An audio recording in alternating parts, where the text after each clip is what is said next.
இங்கே இருக்கக்கூடிய திமுக அடிமை ஊடகங்கள் வந்து பொது வழியில் இந்த கூட்டணியை வந்து சீர்குலைக்கணுன்றதுக்காக இவங்க கிளை போடுறது. போன வாடி 25 சீட்டு கொடுத்தாங்க, இந்த வாடி 17 சீட்டு தான் கொடுத்தாங்க. அதெல்லாம் முற்றிலும் தவறான ஒரு வாதம். மிகப்பெரிய ஒரு வாக்கு வங்கி உள்ள இன்றைக்கி 6-8% வாக்கு வங்கி உள்ள பாட்டாளி மக்கள் கட்சி அன்புமணியினுடைய தலைமையில் இன்றைக்கி தேசிய ஜனநாயக கூட்டணியில் இணைஞ்சிருக்கு. அதுவே நான் தவறுன்னு சொல்கிறேன். ஏன்னா தேசிய ஜனநாயக கூட்டணியில் புதிதாக ஒன்றும் அன்புமணி அவர்கள் இணையவில்லை. ஏற்கனவே தேசிய ஜனநாயக கூட்டணியில் தான் பாட்டாளி மக்கள் கட்சி இருக்குது இன்றைக்கி வரையுமே. இன்றைக்கி விக்கிரவாண்டி இடைத்தேர்தல் நடக்கிறப்ப பாட்டாளி மக்கள் கட்சியின் சார்பாக அங்கே வேட்பாளர் நிறுத்தப்படலை. தேசிய ஜனநாயக கூட்டணியின் சார்பாக தான் அந்த வேட்பாளர் வந்து பாட்டாளி மக்கள் கட்சியினுடைய வேட்பாளர் நிறுத்தப்பட்டார். சென்ட்ரலில் யார் சொன்னாலும், எந்த மாநிலத்தில் ஆண்டாலும், கூட்டணி இருக்கக்கூடிய எந்த ஆட்சி ஆண்டாலும் தேசிய ஜனநாயக கூட்டணி தான், அப்படி தான் சொல்லுவாங்க. அதை இவங்க அப்படியே பெல்ட்டி அடித்து இங்கே பாஜக ஆளப்போகுது, ஏடிஎம்கே கைட்டு விட போகுதுன்னு திருத்தி சொல்கிறது. எதனா மக்களை குழப்பிக்கிட்டே இருக்கணும். நான் எங்களை மாதிரி ஆட்கள் போது தெளிவாக சொல்கிறோம். மாம்பழம் சின்னை அன்புமணி அவர்கிட்ட தான் இருக்குது. அவருடைய எம்எல்ஏக்கள் 4 பேரும் அன்புமணி கிட்ட தான் இருக்காங்க. இன்னும் சொல்லப்போனால் அவருடைய தொண்டர்கள் வந்து ராமதாஸ் ஐயாட்ட இருக்கிறாங்களா, அன்புமணி ஐயா இருக்காங்கன்றது அவங்களுடைய கட்சியினுடைய உள்கட்சி வரும். அதுக்குள்ளே போக விரும்பல. ஸோ மிகப்பெரிய ஒரு வெற்றியை தருவதற்கு பாட்டாளி மக்கள் கட்சி கூட்டணி மிக மிக அவசியம். அதை இன்றைக்கு இந்த முறையும் வந்து மிகப்பெரிய வெற்றியை தேசிய ஜனநாயக கூட்டணி ஏற்கனவே நம்ம பெற்றிருக்கிறோம். இந்த கூட்டணி மிக பலமாக, பாண்டிங்காக, மிக மிக வலிமையாக இருக்கிறது. அப்படியே ஆப்போசிட்டிவ்ல போய் இண்டி கூட்டணியை பார்த்தீங்கன்னா, இனி விடுதலை சிறுத்தைகள் கட்சிகள் இந்த தாவேக்கா போகலாமா வேணாமான்ற ஒரு டவுட்டில் இருக்கிறாங்க. பிரவீன் சக்கரவர்த்தி ஆட்சியில் பங்கு, அதிகாரத்தில் பங்கு, அதிகமான இடங்கள் வேணும், அப்படி தான் நாங்கள் கூட்டணி பற்றி பேசுவோம், இல்லாட்டி எங்களுக்கு ஆப்ஷன் இருக்குது, தாவேக்கா போனாலும் போன்றதுக்கான ஒரு கேள்விக்குறி எழுப்பியிருக்காரு. இதை பற்றிலாம் பொது வழியில் திமுகவோட ஐடிவிக்கு விசாரிக்கவே மாட்டேன்றீங்களே. இதை வந்து பொது வழியில் விவாதிக்கவே இல்லாமல் சுற்றி தேசிய ஜனநாயக கூட்டணியிலேயே வராங்க. ஏடிஎம்கே பிஜேபி ஒன்றா இருக்குமா, ஏடிஎம்கே பிஜேபி பிரிஞ்சிருமா, நீ என்ன உன் கட்சியை பாரியா, உங்கள் இண்டி கூட்டணி இன்னைக்கு இந்த சந்தி சிரிச்சிட்டு இருக்கு. அங்கே என்ன நடக்க போகுதுன்னே தெரில. கடைசி நேரத்தில் தான் ட்விஸ்ட் இருக்கு.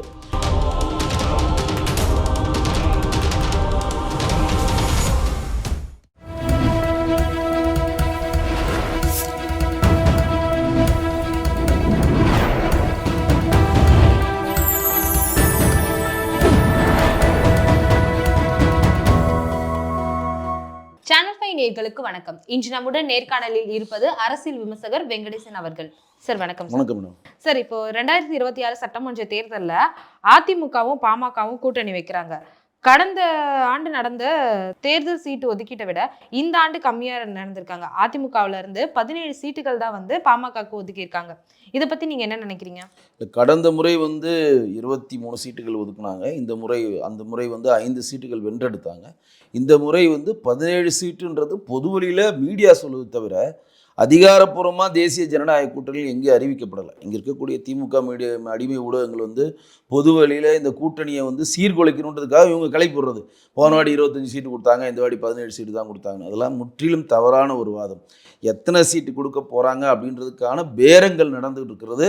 அதிகாரப்பூர்வமாக தேசிய ஜனநாயக கூட்டணியில் பாட்டாளி மக்கள் கட்சிக்கு இவ்வளோ சீட்டு ஒதுக்கப்பட்டிருக்குன்றது கழகத்தினுடைய தலைவராக இருக்கக்கூடிய திரு எடப்பாடி பழனிசாமி லெட்டரேட்டில் தலைமையகத்திலேருந்து வந்த பிறகு தான் அது கன்ஃபார்ம் ஆகும். இங்கே இருக்க ஊடகங்கள் மெல்வதற்கு தீனி இல்லாமல் இன்றைக்கி வந்து இந்த கூட்டணிக்கிட்ட யாரும் சேரலைன்ட்டு ஒரு பம்மாத்து வேலையை காட்டிகிட்டு இருக்கப்ப மிகப்பெரிய ஒரு வாக்கு வங்கி உள்ள இன்றைக்கி 6-8% வாக்கு வங்கி உள்ள பாட்டாளி மக்கள் கட்சி அன்புமணியினுடைய தலைமையில் இன்றைக்கி தேசிய ஜனநாயக கூட்டணியில் இணைஞ்சிருக்கு. அதுவே நான் தவறுன்னு சொல்கிறேன். ஏன்னா தேசிய ஜனநாயக கூட்டணியில் புதிதாக ஒன்றும் அன்புமணி அவர்கள் இணையவில்லை. ஏற்கனவே தேசிய ஜனநாயக கூட்டணியில் தான் பாட்டாளி மக்கள் கட்சி இருக்குது இன்றைக்கி வரையுமே. இன்றைக்கி விக்கிரவாண்டி இடைத்தேர்தல் நடக்கிறப்ப பாட்டாளி மக்கள் கட்சியின் சார்பாக அங்கே வேட்பாளர் நிறுத்தப்படலை. தேசிய ஜனநாயக கூட்டணியின் சார்பாக தான் அங்கே வேட்பாளர் வந்து பாட்டாளி மக்கள் கட்சியினுடைய வேட்பாளர் நிறுத்தப்பட்டார். அண்ணாமலைஜியிலிருந்து, அன்னைக்கு இருந்த பாரிவேந்தர்லேருந்து, இவர் ஏசி சண்முகத்திலிருந்து, நம்மளுடைய வாசனில் இருந்து யார் தேசிய ஜனநாயக கூட்டணியில் அங்கம் வைத்தார்களோ அவர்கள்லாம் போய் அங்கே பரப்புரை பண்ணாங்க. அது தேசிய ஜனநாயக கூட்டணியில் இருந்து பாட்டாளி மக்கள் கட்சி என்றைக்குமே விலகவில்லை. இன்றைக்கு அரசியல் ரீதியாக நாங்கள் மறுபடியும் வந்து உடன்படிக்கையாக நாங்கள் வந்து ஒன்றாக தான் இருக்கிறோன்றதை பறைசாட்டியிருக்காங்க. ஸோ போன வாட்டி கொடுத்த மாதிரி வந்து 23 சீட்டா, இந்த வாட்டி எத்தனை சீட்டுன்றது கூடிய விரைவில் எதிர்க்கட்சியின் தலைவராக இருக்கக்கூடிய அஇஅதிமுகனுடைய பொதுச்செயலாளர் இருக்கக்கூடிய எடப்பாடி பழனிசாமி அவர்கள் அறிவிப்பார். இந்த 17 சீட்டு, ஒரு ராஜ்யசபா சீட்டுன்றதெல்லாம் இங்கே இருக்கக்கூடிய ஊடகங்கள் மெல்லுகிற தீனி தான் தவிர அது அதிகாரப்பூர்வமான தகவல் கிடையாது. அதிமுக பாமக கூட்டணி அப்படின்றது வெற்றி வாய்ப்பை தரும் நீங்க நினைக்கிறீங்களா? ஏன்னா இப்ப பாட்டாளி மக்கள் கட்சியே 2 துண்டா இருக்கு. அன்புமணி தரப்பு, ராமதாஸ் தரப்பு அப்படின்னு சொல்லிட்டு பாதி மக்கள் அன்புமணி தரப்புல இருக்காங்க, மீதி மக்கள் ராமதாஸ் அவர்கள் தரப்புல இருக்காங்க. இப்ப இப்படி கட்சியே 2 துண்டா பிரிஞ்சிருக்கு. இந்த நேரத்துல அன்புமணி தரப்பு தான் வந்து அதிமுகவோட இணைஞ்சிருக்கு. இப்போ பாட்டாளி மக்கள் கட்சியோட வாக்குகள் எல்லாமே அதிமுகவுக்கு போய் சேரும் நீங்க நினைக்கிறீங்களா? முதல்ல பாட்டாளி மக்கள் கட்சியினுடைய அன்புமணி அவர்களுக்கும் அவர்களுக்கு தந்தையாருக்கும் உள்ள பிரச்சனை உட்கட்சி பிரச்சனை. அதில் தேசிய ஜனநாயக கூட்டணியை சேர்ந்த அஇஅதிமுகவோ பாரதிய ஜனதா கட்சியோ தலையிடாது, முடிஞ்சிருச்சு. அதில் உட்கட்சி பிரச்சனையை அவங்க தீர்த்துப்பாங்க. ஆனால் நம்ம என்ன சொல்கிறோன்னா, யாரிடம் சின்னம் இருக்கிறதோ, இன்றைக்கி வந்து எடப்பாடி பழனிசாமி அவர் தான் ஏடிஎம்கேயோட ஆத்தரைஸ்டான ஒரு பர்சன்றது ஆணித்தரமாக எப்படி சொல்லப்படுகிறதுனா, அவர்கிட்ட தான் கட்சி இருக்கிறது, அவர்கிட்ட தான் சின்னம் இருக்கிறது, அவர்கிட்ட தான் தொண்டர்கள் இருக்கிறாங்க, அவர்கிட்ட தான் சட்டமன்ற உறுப்பினர் இருக்கிறாங்க. அதே மாதிரி இன்றைய தேதிக்கு மாம்பழம் சின்னை அன்புமணி அவர்கிட்ட தான் இருக்குது. அவருடைய எம்எல்ஏக்கள் 4 பேரும் அன்புமணி கிட்ட தான் இருக்காங்க. இன்னும் சொல்லப்போனால் அவர் தொண்டர்கள் வந்து ராமதாஸ் ஐயாட்ட இருக்கிறாங்களா, அன்புமணி ஐயா இருக்காங்கன்றது அவங்களுடைய கட்சியினுடைய உள்கட்சி வரும். அது உள்ளே போக விரும்பல. கட்சியின் சின்னம் ஆத்தரைஸ்டாக அவங்க இருக்கிறதுனால தனக்கான ஆதரவை அவர் கொடுத்திருக்கார். தவிர போன முறை எடப்பாடி அவர்கள் வந்து சேலம் சுற்று வட்டாரத்தில் இருக்கக்கூடிய 10 தொகுதி இல்லை 11 12 தொகுதி இல்லை 10 தொகுதிகளை மிகப்பெரிய வெற்றியை தேடி தந்தார். அதற்கு காரணம் பாட்டாளி மக்கள் கட்சியும் ஒரு காரணம். இன்றைக்கி சேலம் பெல்ட்டு சுற்றி இருக்க தருமபுரி எடுத்துக்கிட்டாலும், பெண்ணகரை எடுத்துக்கிட்டாலும், இந்த சைடு இருக்கக்கூடிய பல மாவட்டங்கள் எடுத்துக்கிட்டாலும் அங்கு பாட்டாளி மக்கள் கட்சியினுடைய ஓட்டு வங்கி அடர்த்தி ஜாஸ்தி. ஸோ மிகப்பெரிய ஒரு வெற்றியை தருவதற்கு பாட்டாளி மக்கள் கட்சி கூட்டணி மிக மிக அவசியம். அதை இன்றைக்கு இந்த முறையும் வந்து மிகப்பெரிய வெற்றியை தேசிய ஜனநாயக கூட்டணி ஏற்கனவே நம்ம பெற்றிருக்கிறோம். போன வாட்டி வந்து தேசிய ஜனநாயக கூட்டணியுடைய ஒட்டுமொத்த வாக்கு சதவீதம் எவ்வளோன்னு தெரியும் உங்களுக்கு. கிட்டத்தட்ட வந்து நம்ம ஒரு 18% இருந்தோம். அஇஅதிமுக வந்து 22% இருக்கிறோம். கிட்டத்தட்ட 40% மேலே நம்ம ஆல்ரெடி ஓட்டு நம்ம வந்து ஸ்மேக்கிங் இருக்குது. அதுக்குள்ள தான் பாட்டாளி மக்கள் கட்சி இருந்தது. போன வாட்டி பாட்டாளி மக்கள் கட்சி எங்களோட இணைந்து தானே போட்டிட்டாங்க. ஸோ அதனால ஒரு பிரச்சனையும் கிடையாது. இந்த முறை மிகப்பெரிய ஒரு வெற்றியை இந்த கூட்டணி பெறும். இப்போ எடப்பாடி அவர்கள் என்ன சொல்றாருன்னா, பாமகவை தொடர்ந்து நிறைய மாபெரும் கட்சிகள் வந்து எங்க கூட இணைய இருக்கு கூட்டணியில அப்படின்னு சொல்லியிருக்காரு. அதே டைம் ரீசெண்ட் டைம்ல வந்து அமித்ஷா அவரை சந்திச்சிருக்காரு. ஒருவேளை அதிமுகவோட கூட்டணி பாஜகவோட இருக்குமா? எங்கள் அதிமுக கூட்டணி பாஜகவோட இருக்கிறதுக்கு 1 வருஷத்துக்கு முன்னாடி உடன்படிக்கை போட்டாச்சு. தேசிய ஜனநாயக கூட்டணியுடைய வேட்பாளர் எடப்பாடி பழனிசாமின்னு சொல்லியாச்சு. எங்களுடைய இலக்கு பாரதிய ஜனதா கட்சியினுடைய 2026 2029 தான். இங்கே வந்து தேசிய ஜனநாயக கட்சியினுடைய முதலமைச்சர் வேட்பாளராக எடப்பாடி அவர்களை முதலமைச்சர் வேட்பாளராக ஆக்க இங்கே இருக்கக்கூடிய ஒவ்வொரு பாஜக தொண்டர்களும் சங்கல்பம் செய்து கொள்ள வேண்டும் சொல்லி இங்கே ப்ராசஸ் போயிட்டு இருக்கப்போ இந்த கேள்வி அபத்தமான ஒரு கேள்வி. மிகப்பெரியான ஒரு பாண்டிங்கோடு இந்த கட்சி இருக்கிறது. ஏற்கனவே வந்து தமிழ் மாநில காங்கிரஸினுடைய வாசன் நம்மளிடம் இருக்கிறார், ஐஜேகேக்குடைய பாரிவேந்தர் இருக்கிறார், ஏசி சண்முகம் இருக்கிறார், ஜான் பாண்டியன் இருக்கிறார், புரட்சி பாரதம் ஜெகன்மோதி இருக்கிறார், கிருஷ்ணசாமி வரப்போகிறார், தேமுதிமுக கடலூரில் இப்போ நம்மள்கிட்ட அறிவிக்க போகிறாங்க, அவங்களும் விரைவில் நம்மள்கிட்ட வருவாங்க. இன்ற முறை இப்போ லேட்டஸ்ட்டாக ஃபார்வர்ட் பிளாக் கட்சியினுடைய கதிரன் அவர்கள் இணைந்திருக்கிறார். இப்போ லேட்டஸ்ட்டாக பாட்டாளி மக்கள் கட்சி இணைந்திருக்கிறது. இந்த கூட்டணி மிக பலமாக பாண்டிங்காக மிக மிக வலிமையாக இருக்கிறது. அப்படியே ஆப்போசிட்டிவ்ல போய் இண்டி கூட்டணியை பார்த்தீங்கன்னா, இனி விடுதலை சிறுத்தைகள் கட்சிகள் இந்த தாவேக்கா போகலாமா வேணாமான்ற ஒரு டவுட்டில் இருக்கிறாங்க. காங்கிரஸை சேர்ந்த எம்பி விருதுநகர் எம்பி மாணிக் தாகூர் என்ன சொல்கிறாரு, திமுக முன்னாள் எம்பி அப்துல்லாவை பார்த்து நாவை அடக்கி பேச வேண்டும், மரியாதை கொடுத்து மரியாதை வாங்கணும்னு கடுஞ்சொற்களை சொல்கிறாரு. அழகிரி திடீர்னு இன்னைக்கு என்ன பொங்குறாரு, யார் முன்னாள் தமிழ்நாடு காங்கிரஸ் கமிட்டியினுடைய தலைவர் அழகிரி பொங்குறார். ஜனநாயக படத்திற்கு வந்து சென்சார் வரவிட்டால் கடும் விளைவுகளை நீங்கள் சந்திக்க நேரிடும். திடீர்னு பொங்குது அந்த பொங்கீஸ். இதனால் வரை தூங்கிட்டு திடீர்னு பொங்குறாரு. பிரவீன் சக்கரவர்த்தி ஆட்சியில் பங்கு, அதிகாரத்தில் பங்கு, அதிகமான இடங்கள் வேணும், அப்படிதான் நாங்கள் கூட்டணி பற்றி பேசுவோம், இல்லாட்டி எங்களுக்கு ஆப்ஷன் இருக்குது, தாவேக்கா போனாலும் போன்றதுக்கான ஒரு கேள்விக்குறி எழுப்பியிருக்காரு. இதை பற்றிலாம் பொது வழியில் திமுகவோட ஐடிவிக்கு விசாரிக்கவே மாட்டேன்றீங்களே. இன்றைக்கி வேல்முருகன் என்ன நிலைப்பாடில் இருக்கிறாரு, கொங்கு ஈஸ்வரன் என்ன நிலைப்பாடில் இருக்கிறாரு. கம்யூனிஸ்ட் டெய்லி போராட்ட காலத்துக்கு முன்னிட்டு அவங்க தான் நடத்துகிறாங்க. இன்றைக்கி ஜாக்டோஜியோ போராட்டம் ஆகட்டும், தூய்மை பணியாளர் போராட்டம், இன்றைக்கி செவிலியர் போராட்டம் ஆகட்டும், இடைநிலை ஆசிரியர் போராட்டம் ஆகட்டும், சத்துணவு பணியாளர் போராட்டம் ஆகட்டும், டாக்டர்கள் போராட்டமும், இந்த போராட்டத்தில் பின்னிட்டு நடத்துறது யார்? தமிழ்நாடு மின்சார வாரியத்திற்கான ப்ராவிடன்ட் ஃபண்டும் கிராஜுவேட்டையும் தரலன்ட்டு பல்லவன் ஹவுஸில் போராட்டம் நடத்த பின்னிட்டு நடத்துறது யார்? CID union. உங்கள் கம்யூனிஸ்ட் கட்சி தான் பின்னாடி இருந்து போராட்டம் நடத்துது. அவங்க என்ன நிலைப்பாடு எடுக்க போகிறாங்கன்னு தெரில. இன்னும் சொல்லப்போனால் காங்கிரஸ் அங்கே இருந்து கிளம்பிட்டு அங்கே போச்சு, தாவேக்கா போச்சுன்னா, விடுதலை சிறுத்தைகள் பின்னாடி போச்சுன்னா திமுகவோட கூட்டணி இந்தி கூட்டணி பலம் இழந்துடும். இதை வந்து பொது வழியில் விவாதிக்கவே இல்லாமல் சுற்றி தேசிய ஜனநாயக கூட்டணியிலே வராங்க. ஏடிஎம்கே பிஜேபி ஒன்றா இருக்குமா, ஏடிஎம்கே பிஜேபி பிரிஞ்சிருமா, நீ என்னையா உன் கட்சியை பாரியா, உன் இந்தி கூட்டணி இன்னைக்கு இருந்து சந்தி சிரிச்சிட்டு இருக்கு. பிரவீன் சக்கரவர்த்தி ஒரு நாளைக்கு ஒன்று சொல்கிறாரு. இந்த பக்கம் ப. சிதம்பரம் போய் மு.க. ஸ்டாலின் அவரை சந்திக்கிறாரு, இந்த பக்கம் பிரவீன் சக்கரவர்த்தி போய் தாவேகா விஜயை சந்திக்கிறாரு. அங்கே என்ன நடக்க போகுதுன்னே தெரில. கடைசி நேரத்தில் தான் ட்விஸ்ட் இருக்குது. மேலே இருக்கக்கூடிய கார்கேவும் செல்வ பெருந்தகையும் திமுக கூட்டணி வேணுன்றாங்க. ராகுல் காந்தியும் பிரியங்கா காந்தியும் சோனியா காந்தியும் தாவேகா போகலாமா அப்படின்னு யோசிக்கிறாங்க. அப்போ அங்கேயே ஒரு செட்டில் ஆகலையே. அதை பற்றி பொது வழியில் விவாதிங்க. ஏன் விவாதிக்க மாட்டேன்றீங்க? எங்களையே நீங்கள் சுற்றியே வந்து நோண்டிட்டு இருக்கீங்க. நாங்கள் தான் தெளிவாக சொல்லிட்டோமே, நீங்கள் எவ்வளோக்குள்ள எங்களை நீங்கள் காழ்ப்புணர்ச்சியோடு பேசுகிறீர்களோ அவ்வளோக்குள்ள எங்களிடம் கட்சி வந்து கொண்டே இருக்கும். அதற்கு ஒரு உதாரணம் தான் பாட்டாளி மக்கள் கட்சி. சார், இப்போ நீங்கள் சொல்கிறது ஓகே சார். இப்போ வந்து அதிமுக, பாமக, பாஜக இந்த 3 கூட்டணியும் இணைஞ்சு தான் இங்கே தமிழகத்தில் போட்டியிட போகிறாங்க வர 2026 சட்டமன்ற தேர்தலில். அதே சமயம் சமீபத்தில் நடந்த ஒரு பொங்கல் விழா அப்போ என்ன சொல்கிறாருன்னா சிஎம், பாஜக இப்போ அதிமுக இந்த தேர்தலில் வின் பண்ணிடுச்சுன்னா அந்த ஆட்சி அதிமுக ஆட்சியா இருக்காது, பாஜகவோட ஆட்சி தான் இருக்கும். பாஜக ஆட்சின்றது ஒரு மதவாதத்தோட ஆட்சியா தான் இருக்கும் அப்படின்னு சொல்லி புரிதல் நல்லா புரிஞ்சுங்க. இங்க வந்து இப்போ சென்ட்ரல்ல பிரதமர் ஆண்டுட்டு இருக்கிறது பாஜக ஆட்சின்னு நினைச்சிட்டு இருக்கீங்களா? மாண்புமிகு மோடிஜி அவர்கள் ஆண்டு கொண்டது தேசிய ஜனநாயக கூட்டணியோட ஆட்சி. நாங்கள் வந்து 2014 தேர்தலில் 272 சீட்டுகள் வென்றெடுத்தோம். 2014 எடுத்தோம். 2021 303, அது 272 தான் அறுதி பெரும்பான்மை. அதை விட 302 சீட்டு எக்ஸ்ட்ரா வென்றெடுத்தோம். 50 பேரையும் கூட்டணியில் சேர்த்து கொண்டு பெரும்பான்மையை விட நாங்கள் 25 சீட்டு எக்ஸ்ட்ரா வென்றெடுத்தாலும் கூட்டணி ஆட்சியில் கொண்டு வரோம். சிராஜ் பாசன் உள்ளே சேர்த்துக்கிட்டோம், அத்வாலே உள்ளே சேர்த்துக்கிட்டு அப்பயும் இங்கே வந்து பாரதிய ஜனதா கட்சி தான் இந்தியாவை ஆளுகிறதுன்னு நம்ம என்னைக்குமே சொல்லலை. தேசிய ஜனநாயக கூட்டணி தான் ஆட்சி செய்கிறது. இன்றைக்கு பீகாரில் யார் ஆட்சி செய்கிறது? நாங்கள் தான் பெரும்பான்மை வெற்றி பெற்றோம். எங்களோட கம்மி ஓட்டு சதவீதம் நிதிஷ்குமார் வெற்றி பெற்றார். அவருக்கு முதலமைச்சர் வேட்பாளரை உட்கார வைத்து அங்கே ஆட்சி என்ன சொல்கிறோம்? தேசிய ஜனநாயக கூட்டணி ஆட்சி நடைபெறுகிறது. ஆந்திராவில் சந்திரபாபு அவர்கள் வெற்றி பெற்றார், ஜனசேனா நம்ம பவன் கல்யாண் வெற்றி பெற்றார், நம்மளும் பெரியார் வாக்குகள் வெற்றி பெற்றோம். கூட்டணி ஆட்சி அமைக்கிறது. அங்கே சந்திரபாபு நாயுடு வந்து தெலுங்கு தேசம் ஆட்சி அமைக்கிறதா சொல்கிறாரு. தேசிய ஜனநாயக கூட்டணி ஆட்சி அமைக்கிறது. மகாராஷ்டிராவில் பெரும்பான்மை வாக்குகள் நம்ம வெற்றி பெற்றோம். அஜித் பவாரை கூட்டு சேர்த்துருக்கோம், தேசியவாத காங்கிரஸை. நம்ம சிவசேனா ஷிண்டே அவர்களை கூட்டு சேர்ந்துருக்கோம். ஆனால் நம்ம பெரும்பான்மை வாக்கு வித்தியாசத்தில் வெற்றி பெற்று பெரும்பான்மை எம்எல்ஏக்கள் வைத்திருந்தாலும் அங்கே ஆட்சி என்ன ஆட்சி நடக்கிறது? தேசிய ஜனநாயக கூட்டணி ஆட்சி தான் நடைபெறுகிறது. சென்ட்ரலில் யார் சொன்னாலும், எந்த மாநிலத்தில் ஆண்டாலும், கூட்டணி இருக்கக்கூடிய எந்த ஆட்சி ஆண்டாலும் தேசிய ஜனநாயக கூட்டணி தான், அப்படி தான் சொல்லுவாங்க. அதை இவங்க அப்படியே பெல்ட்டி அடித்து இங்கே பாஜக ஆளப்போகுது, ஏடிஎம்கே கைட்டு விட போகுதுன்னு திருத்தி சொல்கிறது. எதனால் மக்களை குழப்பிக்கிட்டே இருக்கணும். நான் எங்களை மாதிரி ஆட்கள் போது தெளிவாக சொல்கிறோம். நாங்கள் மெஜாரிட்டி பண்ணாலும் தேர்தல் நாங்கள் கொடுத்த வாக்குறுதிப்படி இன்றைக்கு நிதிஷ்குமார் அவர்களே முதலமைச்சராக உட்கார்ந்துருக்கோம். நாங்கள் வந்து பெருமையான வாக்குகள் பெற்றாலும் இன்றைக்கி சந்திரபாபு நாயுடு உட்கார வைத்து அழகு பார்க்குறோம். ஏன்? தேசிய ஜனநாயக கூட்டணியோட ஒரு அங்கமாக அவர்கள் இருக்கிறார்கள்.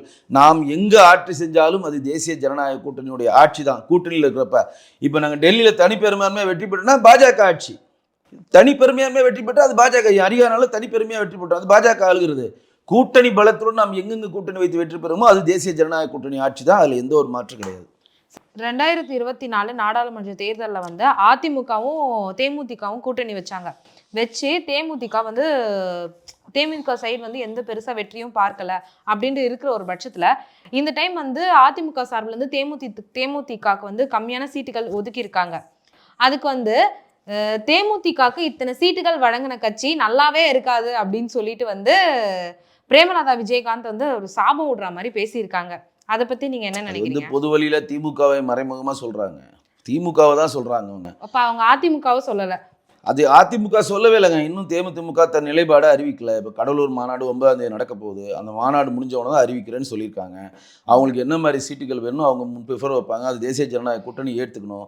ராஜ்யசபா கேட்குறாங்க, அது தேசிய ஜனநாயக கூட்டணி கட்சிகள் ஒத்துக்கணும். இன்னும் பெரிய ப்ராசஸ் இருக்குங்க. போன முறை தேமுதிகவை சேர்த்தது வந்து அந்த இருக்கக்கூடிய கூட்டணிக்கு பலம் தான். இன்னைக்கு விருதுநகரில் மிகப்பெரிய ஒரு டஃப் கொடுத்தாங்க. வெறும் 300 ஓட்டு தான் விஜயகாந்த் பையன் விஜய் பிரபாகர் தோத்தாரு. மாணிக் தாகர் கடைசியில் கிளி ஆயிடுச்சு, அவருக்கு பெரிய கிளி ஆயிடுச்சு. அன்றைக்கு தேசிய ஜனநாயக கூட்டணியில் அஇஅதிமுக இணைந்திருந்தால் அன்றைக்கு ராதிகா அவர்கள் எம்பி, விருதுநகர் எம்பி அவங்க இன்னைக்கு கிட்டத்தட்ட 2000-3000 ஓட்டு தான், அது தபால் ஓட்டு தான் அந்த தம்பி தோத்தாப்புல. அதே மாதிரி விஜயகாந்துக்கு என்று எல்லா மாவட்டங்களிலும் ஒரு குறிப்பிட்ட அளவு வாக்கு வங்கி இருக்கிறது. அது வந்து ஏடிஎம்கேவோடு இணைவது. ஏன்னா தேமுதிகவோட பிரதான கொள்கையை திமுக எதிர்க்கிறது தான். வெளியில் அவங்க காட்டிக்கலனாலும் இன்றைக்கு அவங்க மண்டபத்தை இடிச்சது யார்? தேமுதிகவுடைய விஜயகாந்த் மண்டபத்தை இடித்தது யார்? திமுக ஆட்சி. இதனால் வரையும் திமுகவுடன் அவங்க எந்த டைம்ல கூட்டணி வச்சிருக்காங்களா? ஒன்று தனிச்சு போட்டியிருக்காங்க, நான் ஒத்துக்கிறேன். ஜெயலலிதா அம்மா கட்சியில் கூட்டணி எடுத்து 49 சீட்டு எடுத்து 29 சீட்டு வென்றெடுத்து அன்றைக்கி டிஎம்கே எதிர்கட்சியிலேருந்து கீழே இறக்கி தேமுதிமுக எதிர்கட்சி வரிசையில் உட்கார வச்சாங்க. நீ ஜெயலலிதா அம்மா விஜயகாந்த் அன்றைக்கு வந்து விஜய்க்கு எதிர்கட்சியினுடைய தலைவராக இருந்தார். அதற்கப்புறமும் எவ்வளோ தேர்தல் வந்து மக்கள் நல கூட்டணி ஒன்று ஆரம்பித்து ஃபெயிலியராக போனாங்க. அதுக்கப்புறம் தனிச்சு நின்னாங்க. அப்போ தினகரனோட சேர்ந்து நின்னாங்க. இப்படி அவங்க நின்று நிலைப்பாட்டில் தேமுதிமுக ஆரம்பத்திலேருந்து இன்றைய வரையும் என்றைக்காவது அவங்க திமுகவுடன் இணைந்து நின்றுருக்கார்களா? இல்லை. அப்போ அவங்களுடைய பிரதான எதிரி திமுக தான். அப்போ இந்த முறையும் நாங்கள் எதிர்பார்க்கிறோம். கண்டிப்பாக தேசிய திராவிட முன்னேற்ற கழகம் சொல்கிற இந்த தேமுதிமுக விஜயகாந்த் கேப்டன் அவருடைய கட்சி இந்த முறையும் தேசிய ஜனநாயக கூட்டணியில் தான் இணையும். மிகப்பெரிய ஒரு பலத்தை தேசிய ஜனநாயக கூட்டணி பெறும். இப்போ தாவேகா கட்சி வந்து அதிமுகவோட இணையறதுனால கட்சிக்கு வெற்றி வாய்ப்பை இன்னும் அதிகரிக்குமா? முதல்ல இணைவாங்க தாவேகா இணையறவாங்களா இணைய மாட்டாங்கன்ற தாவேகா சேர்ந்த விஜய் அவர்கள் தான் பதில் சொல்லணும். தாவேகாவுடைய கொள்கையும் பிஜேபி கொள்கையும் அஇஅதிமுக கொள்கையும் நாம் தமிழர் சீமான் கொள்கையும் எல்லாமே கொள்கையும் ஒன்று தான். என்ன கொள்கை? திமுக ஆட்சியை வீழ்த்தணும். இன்றைக்கி கூட சீமான் அவர்கள் வந்து பேட்டி கொடுத்துருக்காரு, எங்களுடைய ஒரே இலக்கு திமுக ஆட்சி கட்டிலேருந்து இறக்கணும்னு. தாவேகா குறிக்கோளும் திமுகவை ஆட்சியிலேருந்து இறக்கணும் தானே சொல்கிறாங்க. அப்போ எல்லோரும் வந்து ஒரு கூட்டாஞ்சோராக 1967 அண்ணாதுரை ஆரம்பித்த ஒரு கூட்டணி மாதிரி ஒன்று ஆரம்பித்தா மிகப்பெரிய லெவலில் வெற்றி பெறலாம். இன்றைக்கி தாவேகாவோ நாம் தமிழர் கட்சியோ தேசிய ஜனநாயக கூட்டணியில் வரலனா அந்த ஸ்விப் இருக்காது. ஆனால் மிகப்பெரிய வெற்றியை நம்ம ருசிக்க முடியும். பீகார் மாதிரி பெரிய வெற்றி வேணும்னா கண்டிப்பாக தாவேகாவும் நாம் தமிழர் கட்சி நம்மளோட இணையணும். நம்ம வரவேற்கிறோம். எல்லாரோட குறைந்தபட்ச செயல் திட்டத்திற்கு கீழே நீங்கள் உள்ள வாங்க, இணைங்க. ஜெயிச்ச பிறகு உட்காந்து பேசிக்கலாம் என்னன்றத. முதல்ல திமுக ஆட்சியை வீழ்த்தணும், இந்த குறிக்கோளோட வாங்கன்னு சொல்கிறோம். இணையலைன்னா நம்ம குறைந்தபட்ச இதில் வந்து வெற்றியை பெறுவோம். ஆனால் ஸ்வைப் பண்ண முடியாது. அதுதான் நிதர்சனமான உண்மை. ஜனவரி 13ஆம் தேதி ராகுல் காந்தி தமிழகத்துக்கு வராரு. இப்படி வட மாநிலத்தில் இருக்கிற தலைவர்கள் காங்கிரஸா இருக்கட்டும் பாஜகவா இருக்கட்டும் 2 தலைவர்களும் மாத்தி மாத்தி தமிழகத்துக்கு படையெடுக்கிறதுக்கு காரணம் என்ன? தமிழக மக்களோட கவனத்தை ஈர்க்கிறதுக்காகவா இல்லை அவங்க வாக்கு வங்கி எடுக்கிறதுக்காகவா?